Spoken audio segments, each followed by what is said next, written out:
Bonjour, la paracha qu'on lira Be'ezrat Hashem ce Shabbat, parachat Emor. Il faut savoir que notre paracha, c'est la deuxième paracha parmi tous les parachiotes qu'il y a dans la Torah. Elle est en nombre des mitzvot, c'est la deuxième. Alors on explique comme ça, on dit que parachat Kedoshim, il y a là-bas 60 mitzvot. Parachat Emor, la paracha de cette semaine, il y a 63 mitzvot. Et parachat Kitetse, il y a là-bas le plus de mitzvot, 74 mitzvot. Il faut savoir que notre paracha, on parle d'elle dans la Gemara, Megillah, page Lamed Amud Bet. Là-bas, la Mishnah, elle pose la question, quel paracha on lit pendant les fêtes? Là-bas, elle répond, elle dit, Beparashat HaMoadot Shebetorat Kohanim. C'est-à-dire, notre paracha à nous, dans la Mishnah, au lieu de l'appeler parachat Emor, il l'appelle parachat HaMoadot. La paracha des fêtes. Pourquoi on appelle ça parachat des fêtes? Chez Betorat Kohanim, qu'elle se trouve dans le livre Torat Kohanim, c'est Sefer Vayikra. C'est-à-dire parachat Emor dans Sefer Vayikra. Pourquoi on appelle cette fête, cette parachat HaMoadot? Parce que dans notre paracha, il y a tous les parachiotes, pardon, dans notre paracha, il y a tous les fêtes. Il y a tous les fêtes qu'on fait pendant l'année. Ça commence déjà par Shabbat, que c'est une fête. Et après, ensuite, il y a les Shlosha Regalim, qu'on voit Pesach, Shavuot et Sukkot. Aussi, on parle de Omer, on parle de Shmini, Atzeret. Après la paracha, le Roquet Hardi, elle parle de deux sujets. Que c'est aussi deux fêtes midirabanan qu'on fait aujourd'hui. Le premier, c'est marqué Vaïdaber Hashem el Moshe le mort tzavet ben Israël veikru elecha shemen zait zach katit lamaor le'alot ner tamid. C'est-à-dire quoi shemen zait zach? C'est Hanouka. Lechem apanim, c'est marqué là-bas velakachta soled ve'afita ota 12 chalot ve'afita ota. Ça parle ici de Purim. Pourquoi? Parce qu'il y a Seudat Purim. Il y a Seudat Purim. Et à la fin de la paracha, on parle de Mekalel, c'est lui qui a maudit. À Purim, on maudit qui? On maudit Haman. C'est-à-dire le Roquet Hardi, mis à part les Shlosha Regalim et les Omer qu'on voit, et les Shmini Atzeret qu'on voit dans notre paracha, il y a aussi les deux fêtes midirabanan, que ce soit Hanouka ou Purim. Dans notre paracha, on parle de Mekalel, on a dit, c'est marqué, Mekalel, c'est celui qui a maudit Hachem. On ne dit pas maudire Hachem, on dit béni Hachem. Mais ça veut dire autre chose. Là-bas, on parle de celui qui a été Mekalel. C'est marqué, Vayetse ben Isha Israélite, Ve'u ben Ish Mitzri, Betor bene Israël. Vainatsu b'machane ben ha-Israéli, Ve'isha Israéli, etc. Veshem imo Shlomit bat Divri lebet Dan. Comment il a maudit Hachem? Il y a plusieurs façons comment il a maudit Hachem, ce bonhomme-là. D'après le Pshat, il a pris le parchemin et où il y a le nom de Hachem, il a fait un trou là-bas. Où il y a le nom de Hachem, il a fait là-bas un trou. Au moment qu'il a fait ça, Bnei Israël, ils ne savaient pas quoi faire avec lui. Tout de suite, ils l'ont mis en prison. Et ils ont demandé à Moshe Rabbeinu, qu'est-ce qu'on doit faire avec celui-là qui a maudit? On pose la question, on dit, qu'est-ce que ça veut dire ça? Ils ne savaient pas. Qu'est-ce qu'on doit faire avec lui? Dans la paracha de la semaine dernière, on a lu celui qui maudit son père ou sa mère, on doit le tuer. Alors tu fais à plus forte raison. Si c'est lui qui a maudit son père et sa mère, on le tue, à plus forte raison, c'est lui qui a maudit Hachem, qu'on doit le tuer. Qu'est-ce que ça veut dire ça? Ils ne savaient pas quoi faire avec lui. Et encore, on pose la question, on dit, ils pouvaient apprendre aussi des Bnei Noach. Bnei Noach, ils avaient 7 mitzvot. Ils avaient 7 mitzvot. Et chez Bnei Noach, c'est marqué là-bas, c'est lui qui maudit Hachem, Chayav Mita. Bnei Noach, ils ont 7 mitzvot. C'est quoi les 7 mitzvot? Avodah Zara, Gilui Arayot, Shfichut Damim. Et après, pour vous rappeler, Aleph, Bet, Gimel, Dalet, Aleph, c'est Ever Minachai, Bet, Birkat Hashem, Gimel, Gezel, Dalet, Dinim. 7 mitzvot. C'est-à-dire chez Bnei Noach, on voit qu'eux aussi, ils n'ont pas le droit de maudire Hachem. Et Ben Noach qui a maudit Hachem, on doit le tuer. Alors Béni Israël, ils pouvaient apprendre ici aussi, deuxième endroit qu'on doit le tuer. C'est quoi le problème qu'ils avaient? Eux, ils ont pensé qu'on ne peut pas apprendre de tout cela. Pourquoi? Parce qu'on doit faire atra'a, on doit prévenir d'abord avant de punir. Et lui, on ne l'a pas prévenu avant. C'est pour ça, il ne savait pas quoi faire avec lui. Est-ce qu'on doit le tuer, lui, ou non?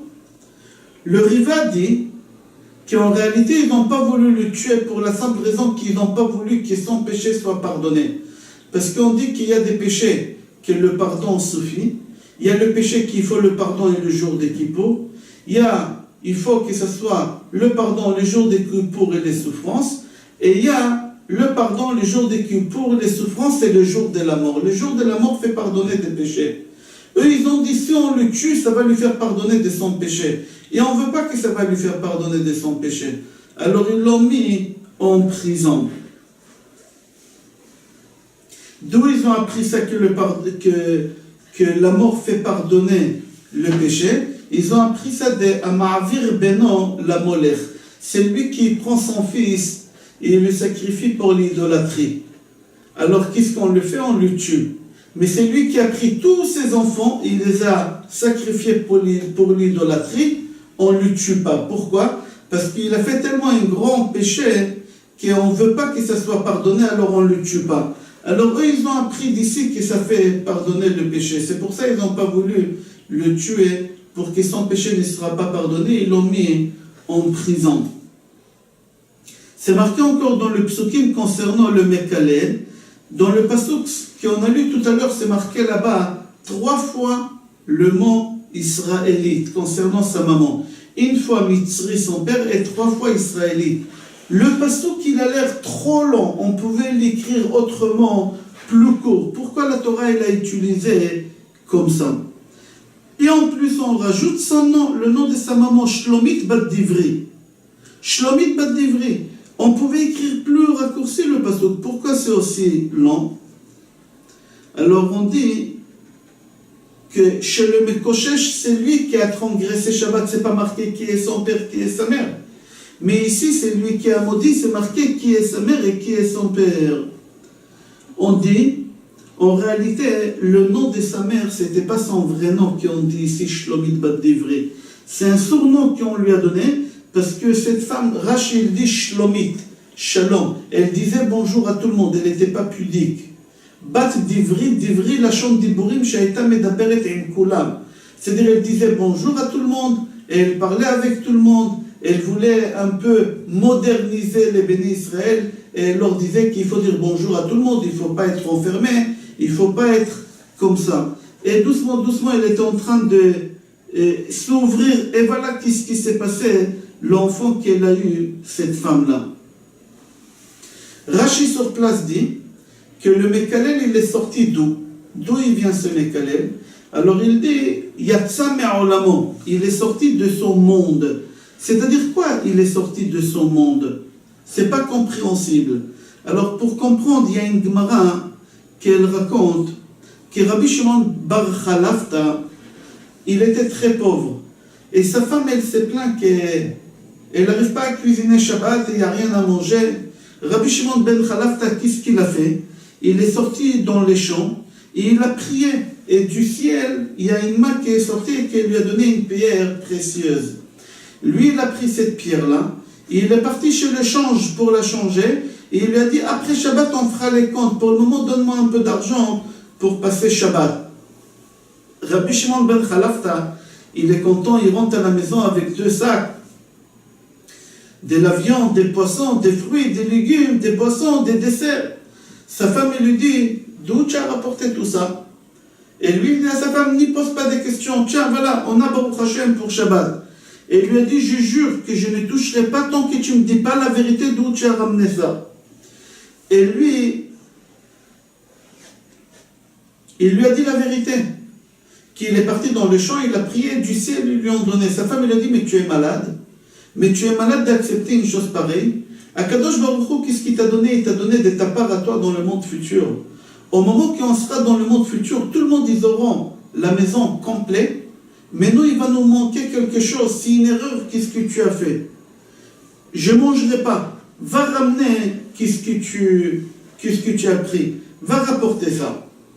Samedi soir, Rabbi Shimon ben Shattach, ben Khalafta, il est parti chez son maître Rabbi Yehuda Hanassi. Il lui a raconté, il lui a dit, voilà, ma femme, elle n'a pas voulu manger, il lui a tout raconté la vérité. Rabbi, il a dit à Rabbi Shimon, va chez ta femme et dis-lui que moi je dis qu'elle peut manger, qu'elle ne s'inquiète pas. Et s'il vous manque quelque chose dans le monde futur, je vous donnerai de ma part à moi. Rabbi Shimon ben Khalafta, il rentre chez lui à la maison et il dit à sa femme, il rentre à la maison avec un grand sourire d'une oreille à l'autre, il dit à sa femme, voilà, même le grand rabbin, Rabbeinu Akadosh, il a dit que tu peux manger et ne t'inquiète pas, même s'il va manquer quelque chose, il va nous donner. Sa femme, il a dit, qui a dit ça? Il a dit, Rabbeinu Akadosh, Rabbi Yehuda Hanassi.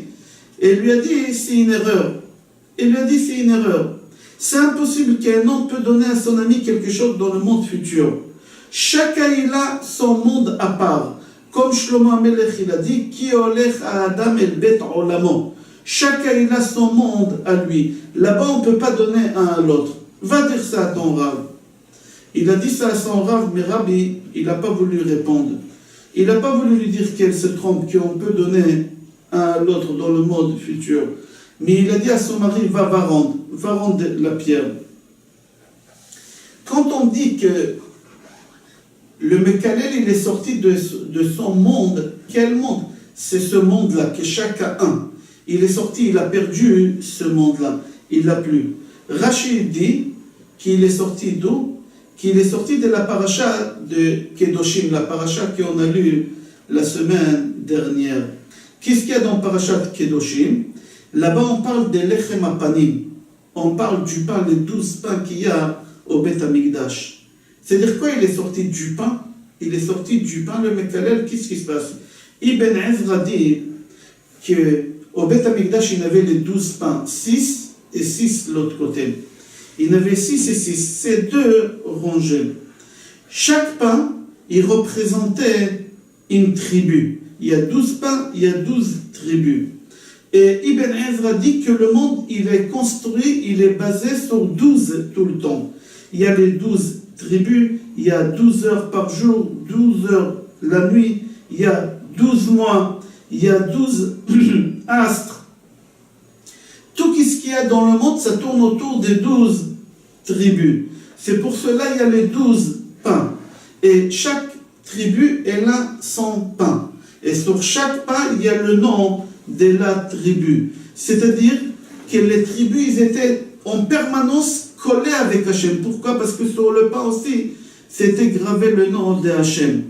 La Gemara Baba Batra dit que jamais ça serait une chose pareille que où il y a le lechem apanim, il va manquer un pain. Chaque fois qu'on tirait un plateau, de l'autre côté, on faisait rentrer un autre plateau. On tirait, on faisait rentrer. Pourquoi? Pour que les Kohanim soient avec la présence de Akadosh Baruch Hu en permanence. Alors quand on dit qu'il est sorti de son monde, c'est-à-dire il est sorti de ce pain-là, il s'est détaché de Hachem. Il s'est détaché de Hachem. Le Osnaim, la Torah, il pose la question concernant le Lechem Apanim. Pourquoi c'est 2 fois 6? 1, 2, 3, 4, 5, 6. 1, 2, 3, 4, 5, 6, les pains dans un chariot. Pourquoi c'était pas 12 en une seule fois? Le Osnaim, la Torah, il dit, un c'est pour les 6 enfants de Léa, et l'autre c'est pour les 6 enfants de Rachel, et dedans avec les enfants de la servante, ça fait 6. Je vous souhaite Shabbat Shalom, Bracha ve'atzlacha et Kol Tov.